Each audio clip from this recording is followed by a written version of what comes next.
Okay, how to solve this? Ituturo ko naman ngayon kung paano isolve ang ating given logarithm. Okay, logarithm of x squared minus 1 in base 10 minus logarithm of x plus 1 in base 10 equals 1. Okay, kapag meron tayong difference ng logarithm, pwede itong i-convert sa quotient. Okay, gawin natin. We have logarithm of x squared minus 1 over x plus 1 in base 10 equals 1. Okay, convert muna natin siya into single logarithm.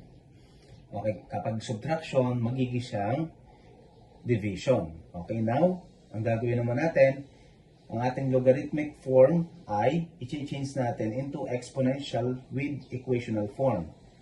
Ang ating base 10, magiging base 10 raised to 1 equals x squared minus 1 over x plus 1. Then what will happen? Pwede natin siyang i-simplify. 10 raised to 1 is 10 equals, una natin yung factors ng ating x squared minus 1. Siya ay difference of two squares, x minus 1 and x plus 1 over x plus 1. Okay? Pwede na nating i-cancel ang ating x plus 1. Matitira na lang ang 10 equals x minus 1. Nagkaroon ngayon tayo ng linear equation.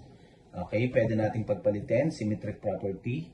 We have x minus 1 equals 10. Then x equals 10. Tatranspose natin to other side, yung negative 1, magiging plus 1.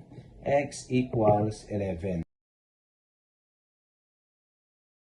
Therefore, the value of x is 11.